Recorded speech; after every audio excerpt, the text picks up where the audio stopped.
Welcome back to One Decision. I'm your host, Julia McFarlane. We're recording on Tuesday, the 1st of March, and we're doing things a little differently this week. I'll be interviewing my co-host, the former head of MI6, Sir Richard Dearlove. Мною принято решение о проведении специальной военной операции. Nobody's going to break us. We're strong. We're Ukrainians. We have a desire to see our children alive. I think it's a fair one. The events playing out in Europe since February 24th, when Vladimir Putin made the decision to order Russian forces to invade Ukraine, have stunned the international community. In one move, Putin has ripped up the rulebook, prompted a historic reversal of German defense policy, sparked an international boycott of Russian banks, businesses and organizations, and, quite possibly, reforged the spirit of the post-war liberal order. But the outcome is not yet certain. At this moment, Ukrainians are fighting to keep Russian forces from taking control of their major cities. President Zelenskiy, who has emerged as a national hero and wartime leader, has appealed to the EU and NATO to do more to support his nation as it faces down an existential threat. Sir Richard Dearlove has witnessed from up close Russia's evolution from the Soviet Union to the premiership of Vladimir Putin. But even he, like so many of us, he was taken by surprise by recent events in Ukraine. Sir Richard, how are you doing today? Well, I'm fine, but the world is a dangerous place, and I'm feeling very upset about what's happening in Ukraine. I know the feeling. It seems like not too long ago we were both discussing the hypotheticals of Russia's posturing on the Russian side of the border with Ukraine, and I don't think anyone was really expecting things to have unravelled quite so fast as they have done now. Well, I certainly got it wrong. I just had that instinctive feeling that Putin was sensible enough or rational enough not to carry out a full-scale invasion, and that he would satisfy, Russia's appetite for its Ukrainian ambitions by biting off a bit more of Donbass and then, continuing to threaten and then probably using that coercion to drive a negotiation and get some sort of guarantee that, NATO membership might not have been totally denied, but unlikely. I mean, you can see the way things would have evolved. But, well, clearly he's not acted rationally at all, and one can see that clearly now. Right. I mean, I have to say, I feel exactly the same way. I was totally wrong. I was incredibly skeptical of the idea that Putin was going to launch a large-scale invasion despite the troop build-ups on the border. I think if a lot of people probably thought the worst that was going to happen was, as you say, he maybe moved into the DNR, the Donetsk People's Republic. But the idea of tanks rolling into Kyiv, I think, is just extraordinary. But one thing I wanted to ask you, Richard, is that given what we have seen on social media in recent days, we've had Russian soldiers texting their family, saying that they were not told that they were being sent into Ukraine to carry out an invasion, that they thought that they were holding exercises.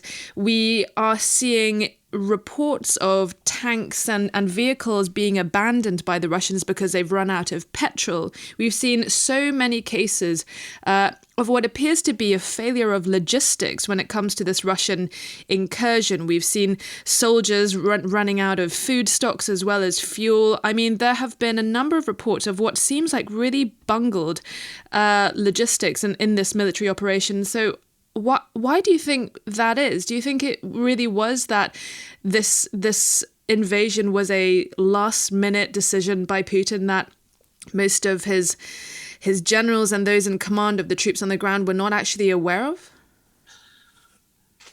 It's a difficult question to answer. I think they thought they would roll down the main routes to Kyiv. There would be minimal resistance.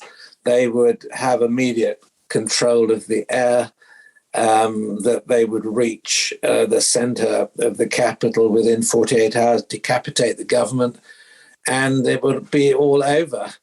I find it hard to believe that they expect it to be met by cheering crowds of Russian speakers.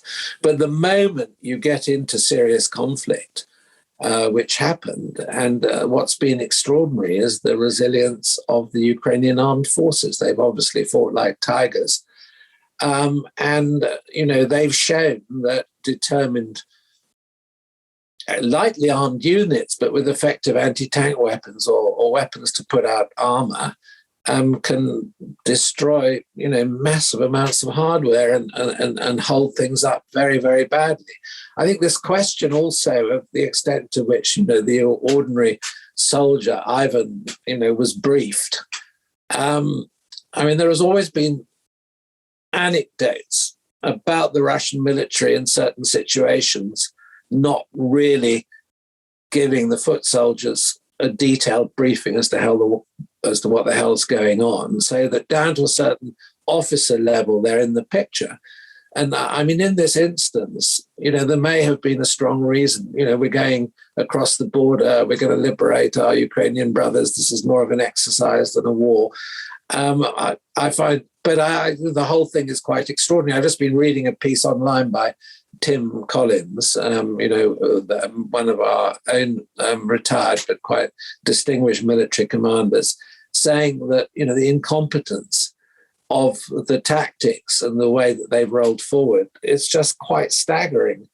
Why do you think that is? Because we are clearly seeing Russia's army is apparently it is an artillery army above all. And so why have we seen a sort of a holding back of fire until now? It's clear that the ground forces have not been going full steam ahead. They have been advancing, but they've been advancing around cities, not through them. They have been encircling a lot of the major urban centres. And then you have this question of the Russian Air Force, this sort of missing Russian Air Force that was carpet bombing Syria and, throwing down bunker buster bombs in another part of the world. But given that the ground forces that Russia is sending deeper and deeper into Kiev don't seem to be getting much air support, what do you think? What is going on? What does this all mean? If you're going to liberate your Slav brothers, and that's the sort of basic narrative which has been fed maybe to a lot of the troops. To use heavy armor, to use overwhelming air power, and to start completely knocking out towns and killing thousands of civilians, which they would do if they use this huge aggregation of firepower and thermobaric weapons and some of the other, and these massive bombing capability. It'll just flatten the country.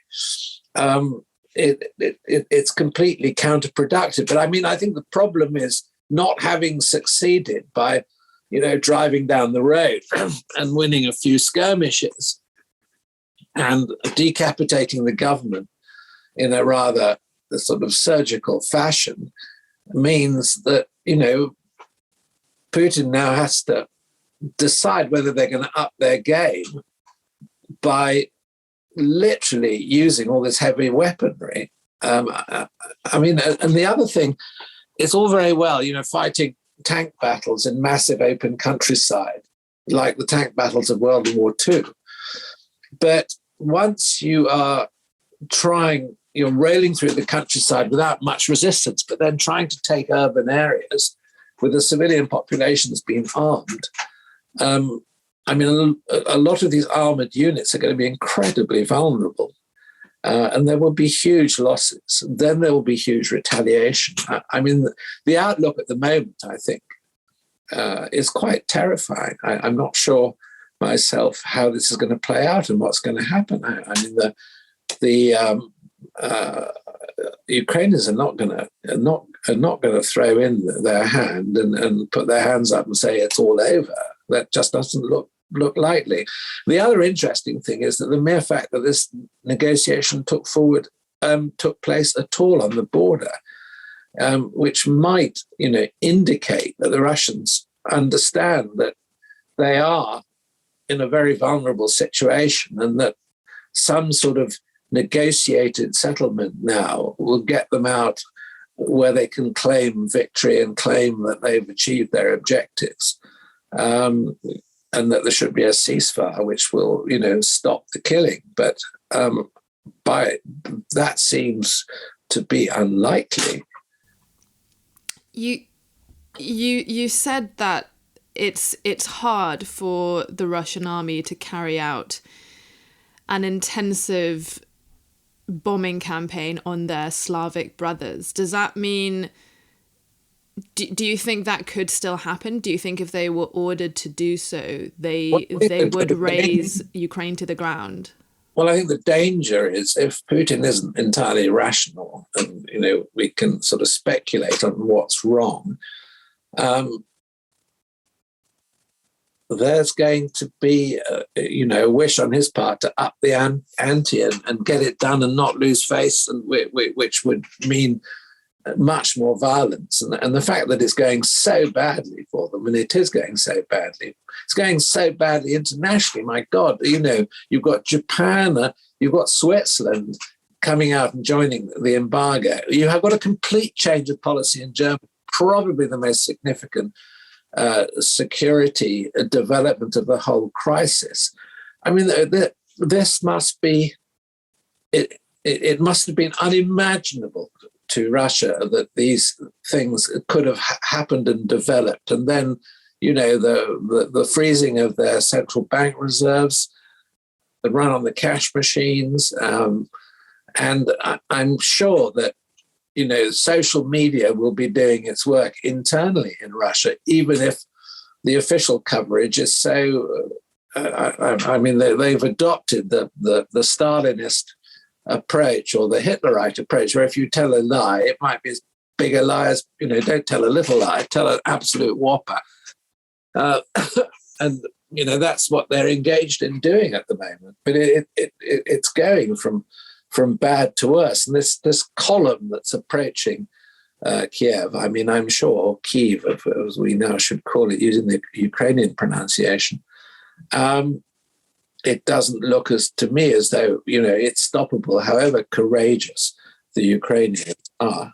I wanted to ask about that because that's something that has been incredibly surreal about this whole thing, that the world, Twitter, is watching this massive Russian convoy that is anything from, I think I've seen estimations of 17 miles to 40 miles long, that's hunkering slowly towards Kyiv, and everyone is saying, bomb it. Why aren't the Ukrainians bombing this massive convoy before it gets to the capital city? Well, why do you think we're all watching it lumbering slowly, getting closer and closer to Kiev, and nothing's happening to it? Because I don't think the Ukrainians have got much of that. How much of their air force are they likely to have left? There are certain real mysteries. I don't quite understand. Why haven't the Russians got command of the airspace? How many Ukrainian jets are still flying? How much resources of the Ukrainians have got left? I'm sure that they have a strategy, they have a plan, which will be to try to knock out, every third, fourth, or fifth vehicle in this convoy, so that the whole thing grinds to a halt, the roads are blocked. And then you have an even more vulnerable aggregation of military vehicles. But it strikes me that the Ukrainians don't at the moment probably have the resources to attack it from the air, or they would have done so. But that's crazy. The Ukrainians have an air force, don't they? Yeah, but how much of it is actually still able to fly? Given the amount of sort of ordnance that's been expended on the attacks on these airfields, the runways will have been bombed or mined. How many of these, their attack jets are in hardened shelters, or are they out, in the open? It's quite difficult to understand what's going on. We don't have enough detail. We do know that the Ukrainians have asked Poland and other neighbouring EU countries for fighter jets, and I think the latest is that no one has yet agreed to give them any jets. Well, I mean, I think this is, a huge ask and gets us into a very dangerous situation. And, if there is a formal, NATO response on Ukrainian territory, we're risking the start of a European or world war. And I think that the caution that's been expressed by all NATO governments in this respect is quite correct. I mean, it's terribly difficult to sit there and watch the Ukrainians, having to deal with this massive armored onslaught. But I mean, so far they've done incredibly well, and there have been clearly some extraordinary incidents where, for example, with British anti-tank weapons that they've got, which are clearly very effective, north of Kharkov, they knocked out a significant part of the 1st Guards Tank Regiment, which is one of these elite Russian units. I mean, there's talk of them knocking out over 50 tanks. But they must be running low on supplies, and these supplies supposedly coming in from Germany, from Holland, from other countries. I mean, you've got to get them through a very large country to the theatre. They're vulnerable to air attack from the Russians. So, I mean, I'm not sure how effective or how fast that resupply can be. Do you think Ukraine will be able to hold out and push back the Russians before it gets to a stage where the capital falls and Kharkiv falls? And do you think that Europe will allow that to happen? Well, I mean, one has to sort of begin to have questions in one's mind about the Russians' willingness. I mean, I'm talking about the troops on the ground now, the boots on the ground, their willingness to fight to the extent that they're going to have to fight the Ukrainians. And I mean, Russia has, quite significant elite forces, and they are formidable, like what's called the Spetsnaz. And they will be using their Spetsnaz, but they're not sort of sufficient in number or resources. They could certainly be useful, particularly once they get inside Kyiv. But the answer to your question is, I don't know. I'm sort of mystified by what's happening. And I think the Europeans have to sit and watch and attempt to resupply to the extent that they're able to and express huge moral support. I mean, I can't square the circle of the West, of Europe, of NATO allowing Putin to invade and claim another country. Well, I think that, the answer to that question is that he may succeed. But then, the precedent that would set... Well, of course... we'd have to say goodbye to Taiwan. We'd have to say goodbye to so many other, contested areas around the world. If Putin were to demonstrate that sort of thing could be done. Yeah, but having, as it were, taken the capital and technically put in a puppet government, let's a sort of scenario where key members of the government flee to the west of the country. They are able to maintain, what we would regard as the legitimate government. There's a puppet government put in power. There is then going to be a massive, long-running insurgency, which is going to be very, very costly for the Russians. And I think what you also have to consider then is what the medium to long-term effects are of sanctions on the Russian economy. I mean, the sanctions are extreme, and there's no question about that. And they won't bite for several months, but they will bite And there will be huge cost to pay on the part of ordinary Russians. I mean, I was reading today, Apple Pay, which Russians using on all their iPhones and things, have ceased to function because Google and Apple Pay have closed down the system. Everybody is desperate to get hold of foreign currency because the ruble's crashed. There is no foreign currency probably left available in Russia. So already you have got huge sort of knock-on consequences. So there is no opportunity for Russian aircraft to fly west. The whole of European airspace is closed. Their central bank reserves are going to be frozen. The SWIFT payment system has been closed down. I mean, and I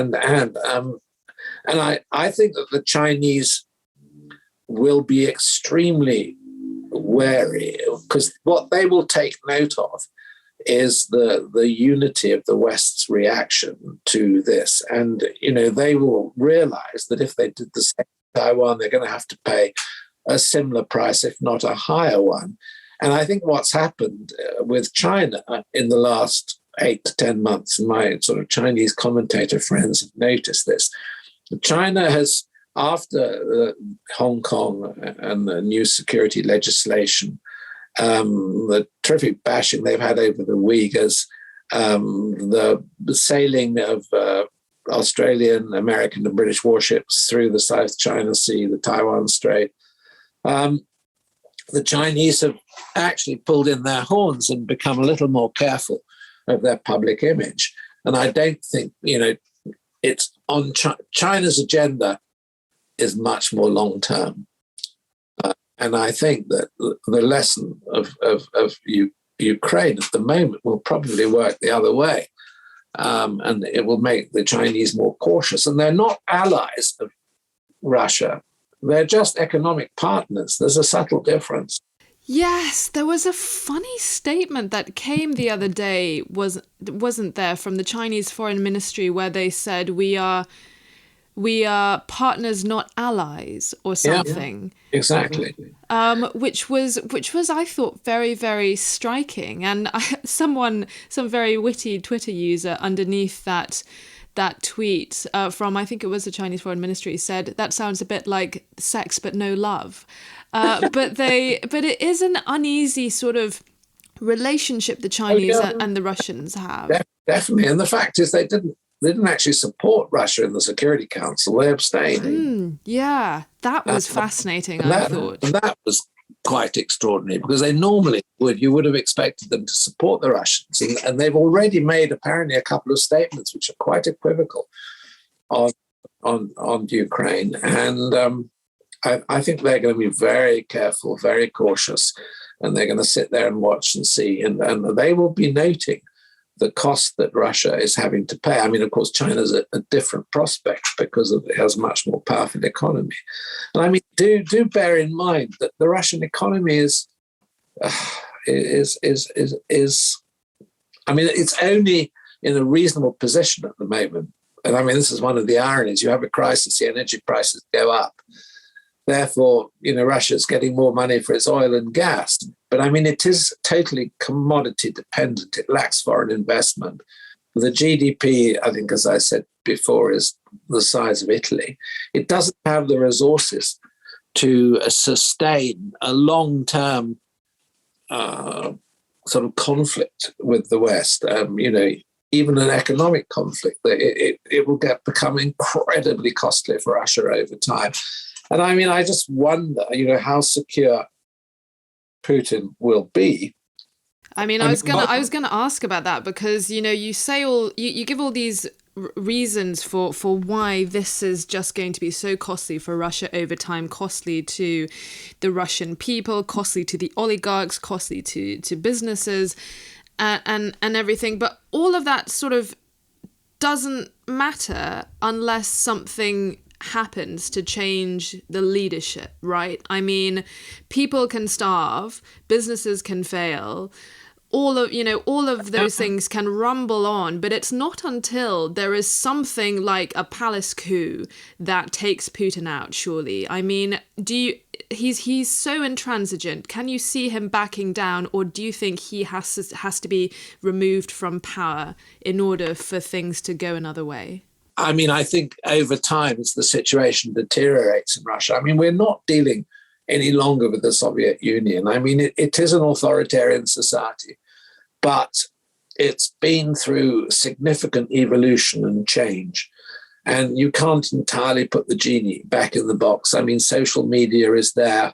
And, Russians, well, every Russian that I know of or have contact with and has spoken to, admittedly, they're ones, that are pretty westernized, have said, that this is a catastrophe, and that actually all the people they know in Russia are saying exactly the same thing to them, but they can't express it publicly. I don't think that's a situation that could be sustained indefinitely.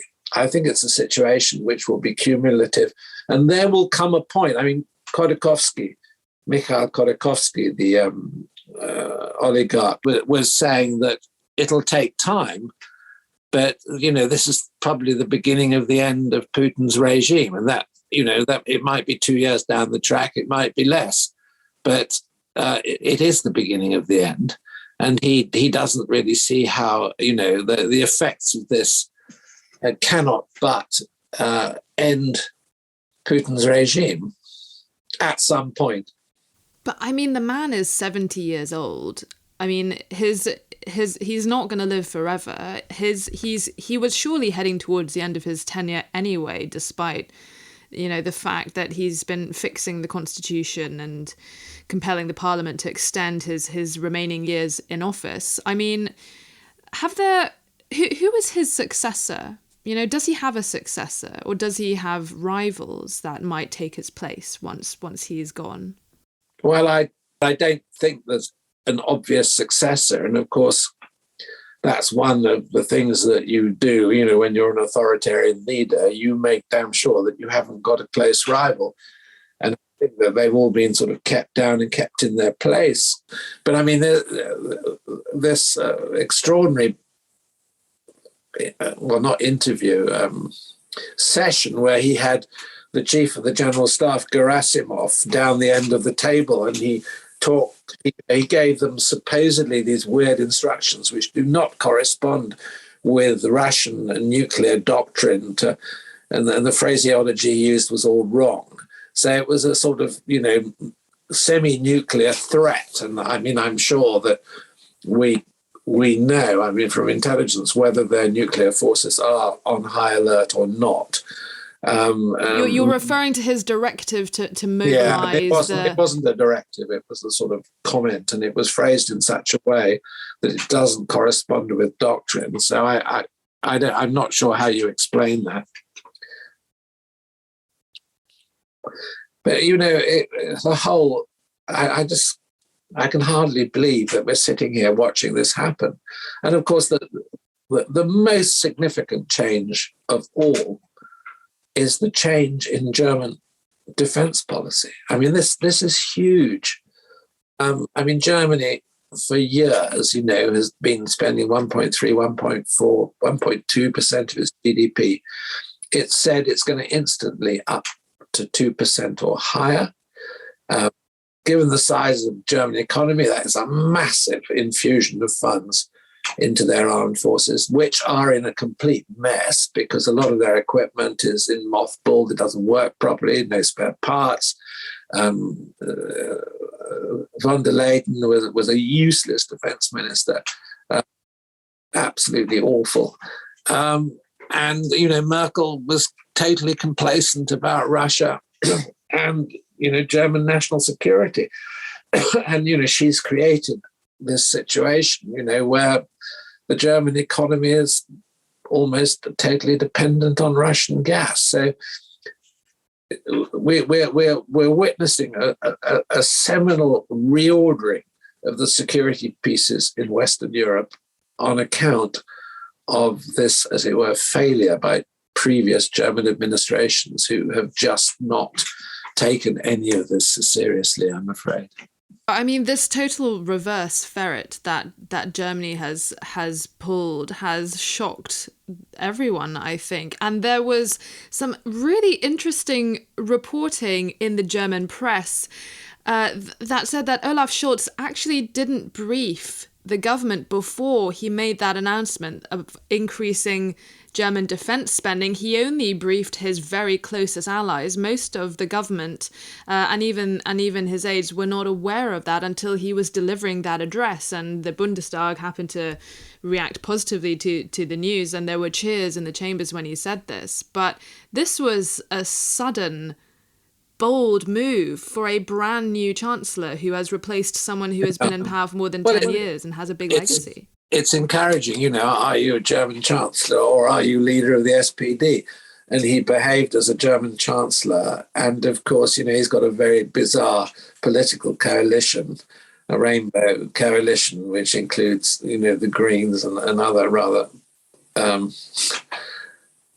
sort of pacifist inclined. I mean, to call them pacifist too strong, but sort of not inclined towards heavy defence expenditure. So I think he probably did the right thing, which was to maybe consult his inner group of advisors and then announce it in the Bundestag. And he's probably, we're looking at him now as a rather different German chancellor because there were huge questions over him and his competence and what sort of leader he would be and whether he was a worthy successor to Merkel. But for me, this is the most important event. And I think for the Russians, this would be hugely significant. And they won't, the significance of that will not be lost on them.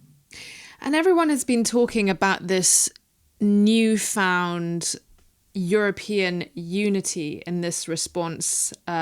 Everyone singing from the same hymn sheet, everyone falling into line with sanctions, a number of European countries closing their airspace to Russia one by one.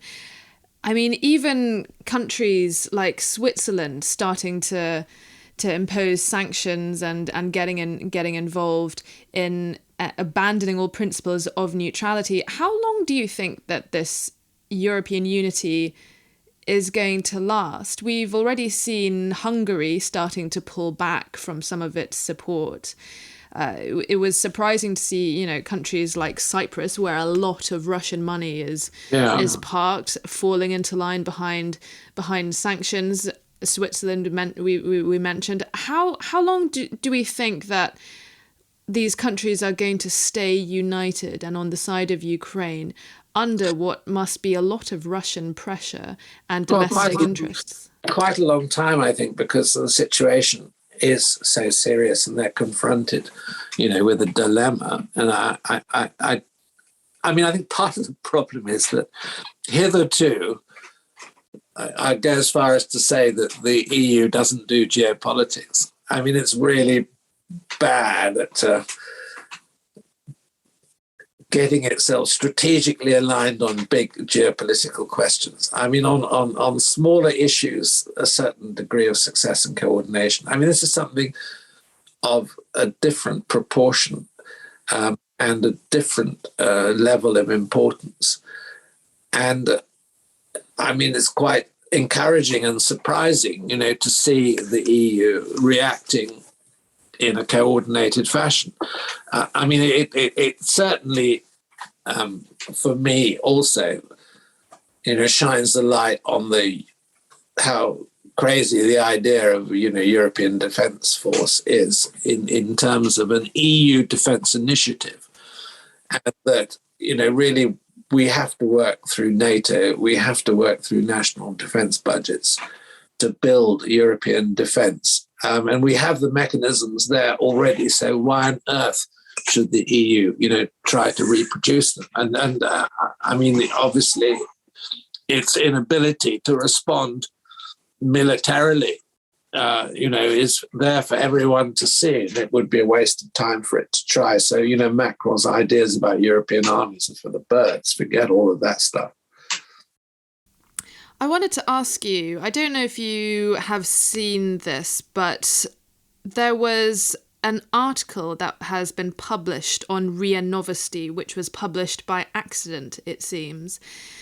It was an article that was tagged with a publication date of February 26th, and it was celebrating a Russian victory and the collapse of the Ukrainian state within 2 days. The Russians, of course, moved in on the 24th. And this is an article that was obviously never meant to be published given the events that actually took place, but clearly was written in advance of what was expected to be a very quick surgical Russian victory in Ukraine.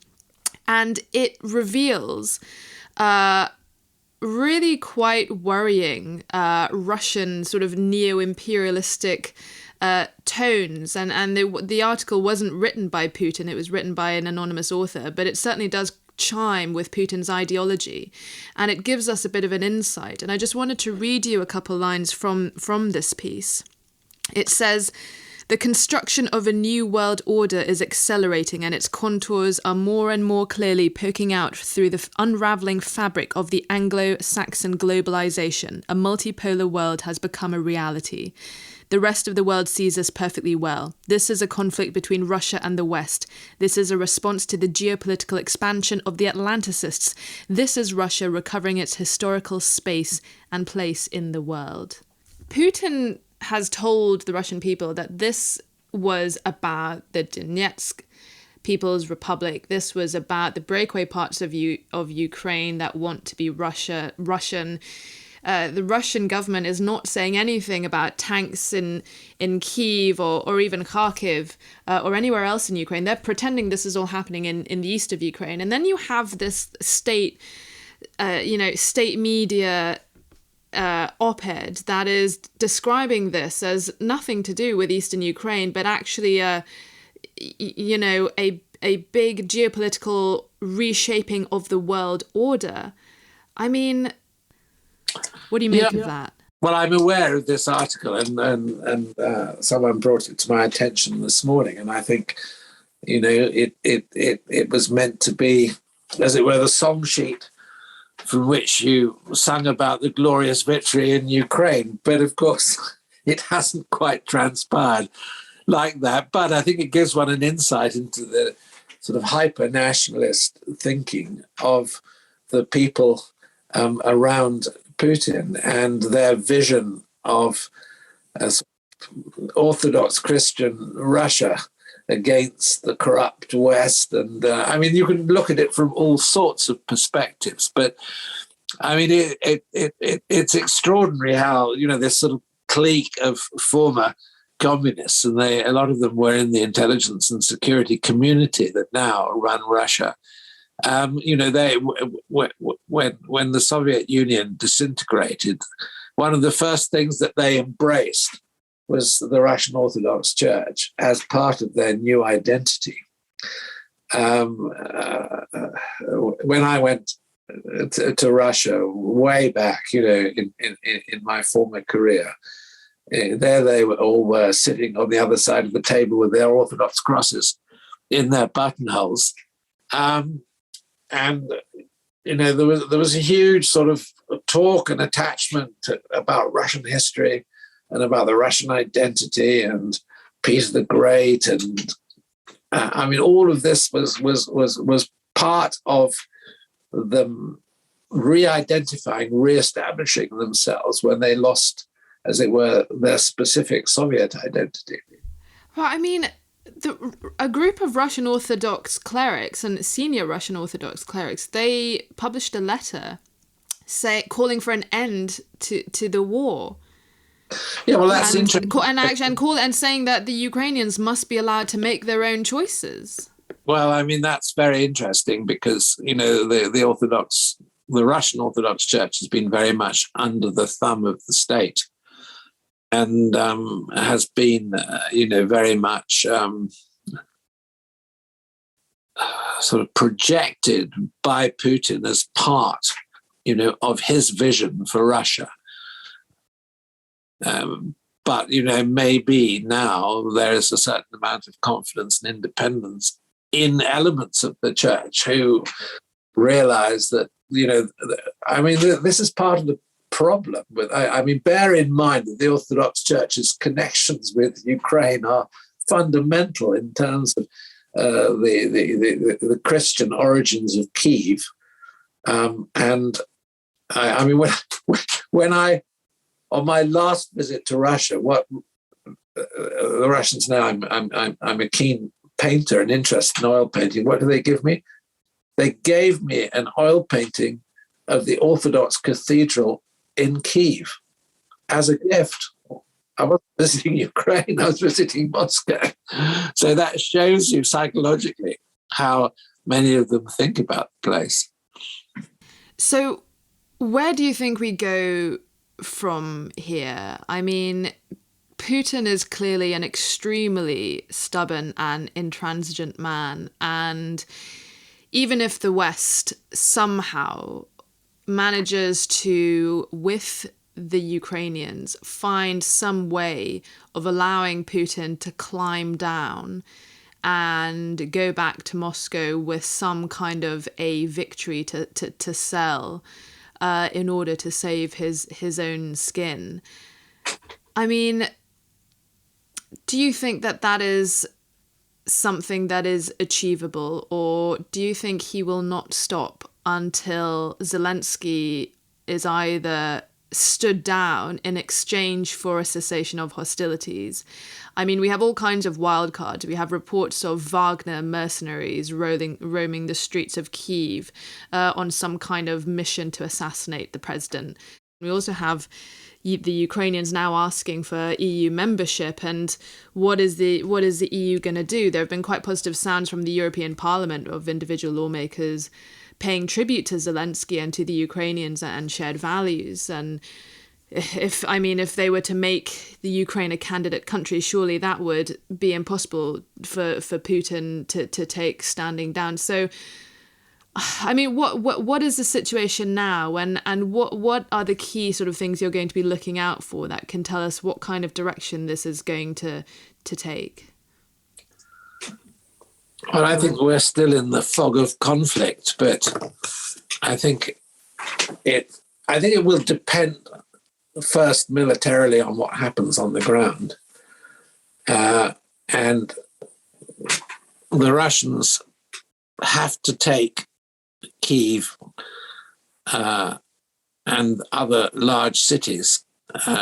Otherwise, there's going to be a long-running conflict. There's going to be a war, which could last like conflict in the Balkans. It could last for months, particularly if the West gets its act together and resupplies the Ukraine military in the west of the country, and there's an enclave there, which there could be. I think it's too early to say, except maybe if things don't go so well for the Russians, there will be an extended negotiation and some sort of ceasefire. And obviously, one will be looking to see the withdrawal of Russian military units, but it's hard to imagine that happening at the moment. This is why it's such an incredible thing for Putin to have done, because as he's not succeeded in what his original plan was, one is left with an incredible mess. And look at other conflicts. You've got the residue of the Korean War, it's still unresolved. You've got the residue of the war between Greece and Turkey over Cyprus, still unresolved, with the Green Line dividing the island. Once you have had these, really severe military conflicts, the remnants, and they aren't problems necessarily to be solved, they become problems to be managed. And managed over long periods of time. And I think that's what's so worrying about the Ukrainian issue.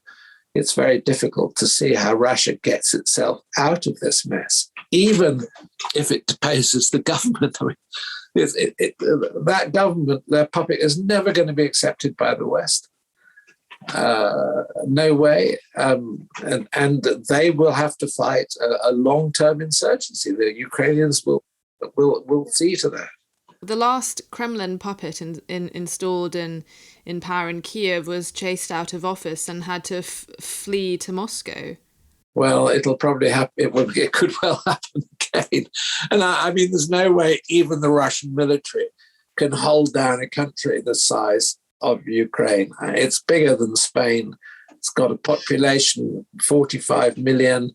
It's France and a good chunk of Germany put together. It's massive. And if the whole population, which seems to be the case, is united against the aggressor, what chance have the Russians got, even if they take the capital city? What on earth is going to happen next? The question is that rationale going to occur to Putin? Well, it'll certainly occur. I mean, this is what it'll certainly occur to the Russian military. Remember that, it's the Russian soldier that's got to do the fighting. And this isn't fighting the Nazis or the fascists, even though, they like to tell us that it is.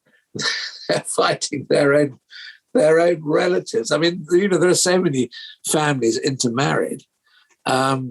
It's a little bit like us invading Scotland. I mean, I'm trying to think of an emotional equivalent that we can understand. I mean, which English family doesn't have a Scottish, some sort of Scottish connection, some sort of Scottish ancestry? And I can't produce a magic answer. What do you think the West should do? Do you think the West should step it up or be extremely cautious? I think we need to be cautious, but I think that we should continue to resupply the Ukrainian military, that we should give them financial and economic support. And lethal aid? Oh, yes, definitely. I mean, that's already arriving. That's clearly made a big difference. And, if you're fighting a highly mechanized military, these modern weapons give you a huge advantage, particularly if you're not in open countryside. Well, when we speak in a week's time, I wonder what the situation will be and how the map will have changed.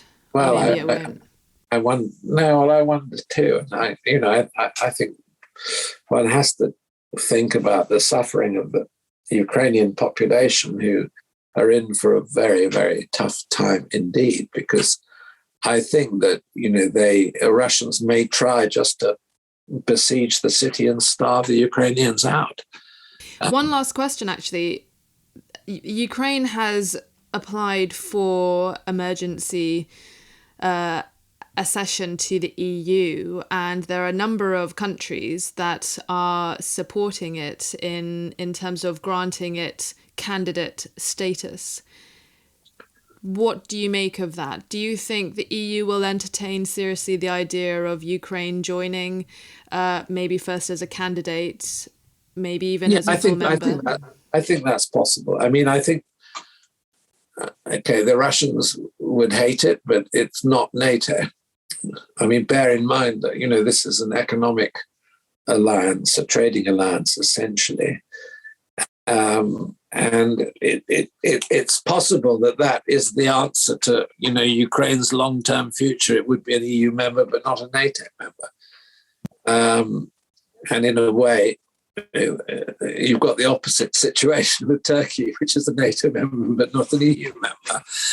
As I said earlier, the EU's ambitions to do geopolitics are pretty limited. And they're going to be, I think, I wonder whether they'll be strengthened by this experience. I'm not sure about that. It's very hard, given the diversity of views within the EU, for it to operate geopolitically. It hasn't been successful. And I mean, for me, that's one of the strongest reasons for Brexit that we can now pursue an independent foreign policy, and we're not hobbled by the sort of inadequacy of European foreign policy. Anyway, we'll have to see what happens. Well, the next 48 hours is going to be pretty crucial, I think, when we'll have an idea how things are going to unfold in the next 48 hours. Do you want to quickly just touch on how the Ukrainians are certainly sort of winning the propaganda war at this stage? I mean, you've got Zelenskiy, his